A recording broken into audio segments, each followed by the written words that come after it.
হরে কৃষ্ণ। আজ 29শে চৈত্র 1432 ও 13ই এপ্রিল 2026 একাদশী বরুথিনী ও নীলের উপবাস। আজ আমি ভাগবতম পাঠ করছি।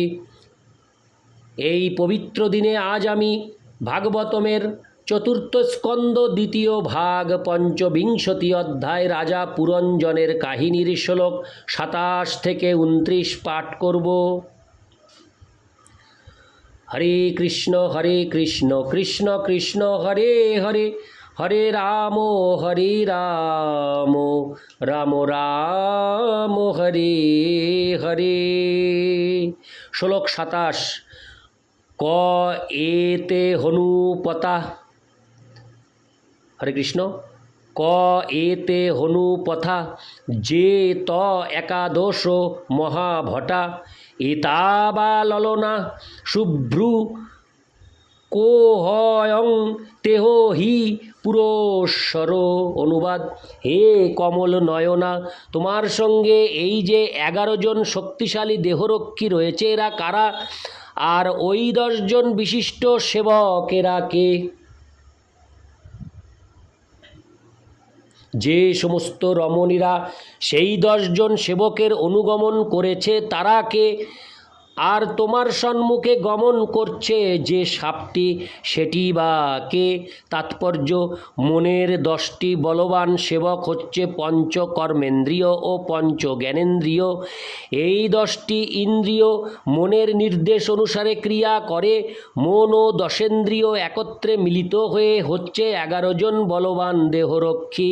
ইন্দ্রিয়ের শত শত বৃত্তিকে এখানে ললনা বলে সম্বোধন করা হয়েছে। মন বুদ্ধির অধীনে ক্রিয়া করে এবং মনের অধীনে রয়েছে 10টি ইন্দ্রিয় এবং ইন্দ্রিয়ের অধীনে রয়েছে অসংখ্য বাসনা। কিন্তু এরা সকলেই প্রাণশক্তির উপর নির্ভর করে, যাকে এখানে একটি সর্পরূপে বর্ণনা করা হয়েছে। যতক্ষণ পর্যন্ত প্রাণ থাকে মন সক্রিয় হয়, মনের অধীনে ইন্দ্রিয়গুলি সক্রিয় হয় এবং ইন্দ্রিয়গুলি থেকে বহু কামনা বাসনার উদয় হয়। প্রকৃতপক্ষে জীব, যাকে এখানে পুরঞ্জন রূপে বর্ণনা করা হয়েছে, সে এই সমস্ত বিষয়ের ভারে বিহ্বল হয়। এই সমস্ত বিষয়গুলি কেবল উদ্বেগেরই উৎস। কিন্তু যিনি পরমেশ্বর ভগবানের শরণাগত এবং যিনি সব কিছু তাকে নিবেদন করেছেন, তিনি এই প্রকার উদ্বেগ থেকে মুক্ত। তাই ভগবানের শরণাগত হয়ে এই সমস্ত অনিত্য বিষয়ের চিন্তা তার উপর ছেড়ে দিয়ে সমস্ত উদ্বেগ থেকে মুক্ত হওয়ার জন্য প্রহ্লাদ মহারাজ বিষয়াসক্ত মানুষদের উপদেশ দিয়েছেন। ইতি শ্লোক 27। শ্লোক 28। তং হ্রীর্ভবান্নশত ব্যাঘ্রোমা পতিং বিচিম্বতি কিং মুনিবদ্রোহ বনে তদ্ঘ্রিকামাপ্ত সমস্ত কামং কপদ্মকোশ পতিত করাগ্রাত। অনুবাদ: হে সুন্দরী, তুমি কি লক্ষ্মী দেবী, না শিবের পত্নী ভবানী, না ব্রহ্মার পত্নী সরস্বতী? যদিও তুমি অবশ্যই তাদের একজন, তবু আমি দেখছি যে তুমি এই নির্জন অরণ্যে বিচরণ করছো মুনির মতো সংযত হয়ে। তুমি কি তোমার পতির অন্বেষণ করছো? তোমার পতি যেই হন না কেন, তুমি যে তার প্রতি এত অনুগত, তার ফলে তিনি সমস্ত ঐশ্বর্য প্রাপ্ত হবেন।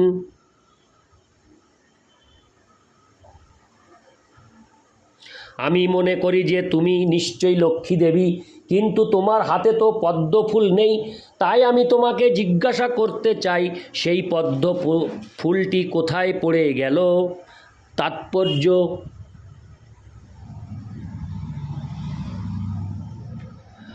সকলেই নিজেকে সবচাইতে বুদ্ধিমান বলে মনে করে।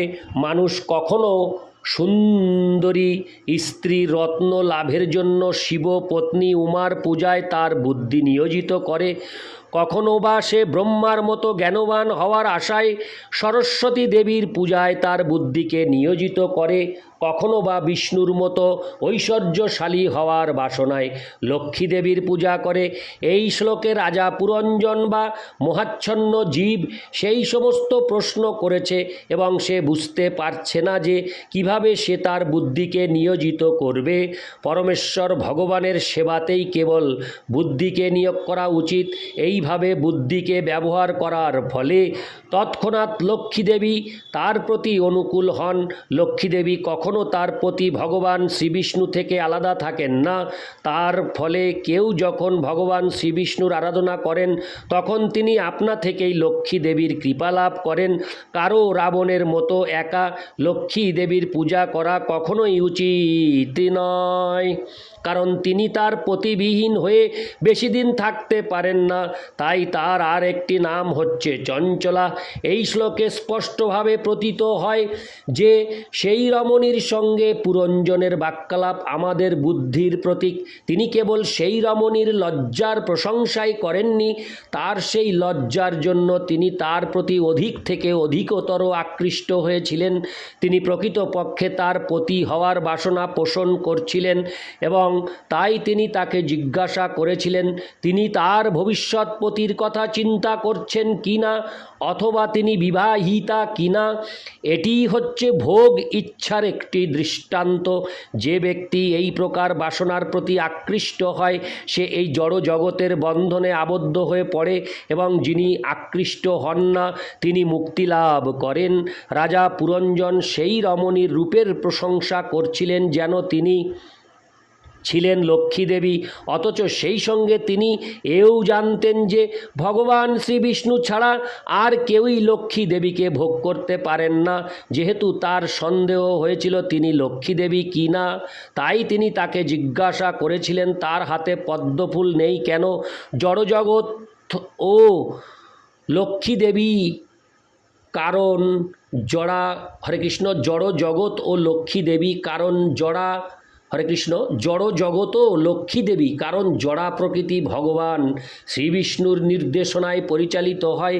যে কথা ভগবদ্গীতায় বলা হয়েছে ময়াধ্যক্ষেন প্রকৃতি সুয়তে সচরাচরম, জড়জগৎ কোনো জীবের ভোগ্য নয়।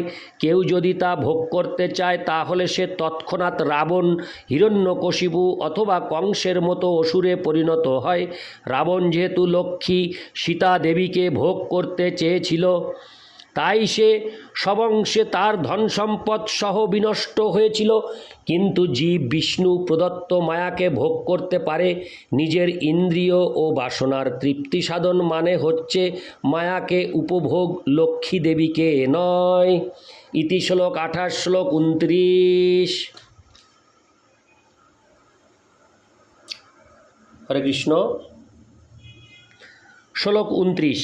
নাসাং বরোর্বন্যতমাঃ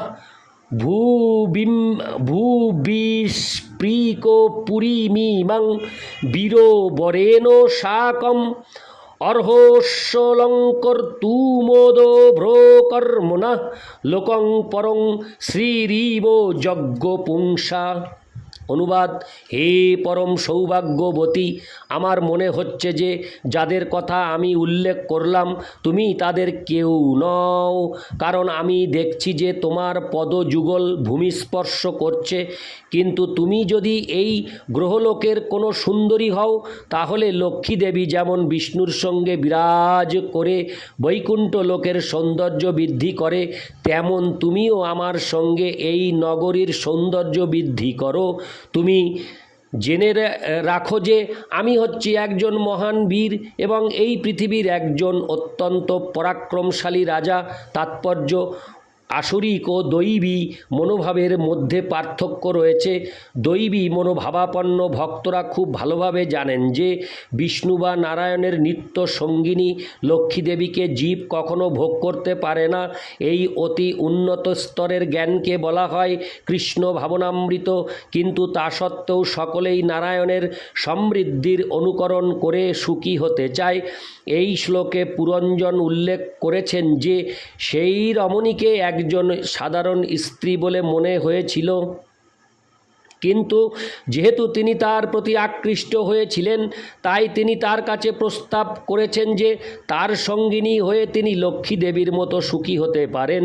এইভাবে তিনি একজন অত্যন্ত পরাক্রমশালী মহান রাজা রূপে নিজের পরিচয় দিয়েছেন, যাতে তিনি তাকে তার পতিরূপে বরণ করেন এবং লক্ষ্মী দেবীর মতো সুখী হন। ভগবানের আনুগত্য স্বীকার করে এই জগৎ ভোগ করার বাসনা হচ্ছে দৈব, কিন্তু অসুরেরা পরমেশ্বর ভগবানের পরম ঈশ্বরত্ব স্বীকার না করে এই জড় জগৎ ভোগ করতে চায়। এটি হচ্ছে দেবতা ও অসুরদের মধ্যে পার্থক্য। এই শ্লোকে ভুবি স্পৃকো শব্দটি অত্যন্ত তাৎপর্যপূর্ণ। দেবতারা যখন এই পৃথিবীতে আসেন তখন তারা এই পৃথিবীর ভূমি স্পর্শ করেন না। পুরঞ্জন বুঝতে পেরেছিলেন যে সেই রমণীটি স্বর্গলোক বা উচ্চতর লোকের অধিবাসী ছিলেন না, কারণ তার চরণ ভূমি স্পর্শ করেছিল। যেহেতু এই পৃথিবীতে প্রতিটি স্ত্রী অত্যন্ত প্রভাবশালী, ধনী ও পরাক্রমশালী পতি বাসনা করে, তাই পুরঞ্জন সেই রমণীকে প্রলুব্ধ করার জন্য নিজেকে তেমন একজন ব্যক্তি বলে পরিচয় দিয়েছিলেন। এই জড়জগতে স্ত্রী ও পুরুষ উভয়ই ভোগ করতে চায়। পুরুষ সুন্দরী নারীকে ভোগ করতে চায় এবং নারী পরাক্রমশালী ও প্রভাবশালী পুরুষকে উপভোগ করতে চায়। এই প্রকার জড় বাসনা সমন্বিত জীবকে বলা হয় পুরুষ বা ভোক্তা। আপাত দৃষ্টিতে মনে হয় যে নারী ভোগ্যা এবং পুরুষ ভোক্তা, কিন্তু অন্তরে সকলেই ভোক্তা। তাই জড় জগতে সব কিছুকেই বলা হয় মায়া। ইতি শ্লোক 29। হরে কৃষ্ণ কৃষ্ণ কৃষ্ণ হরে হরে, হরে রাম রাম রাম হরে হরে, হরে কৃষ্ণ।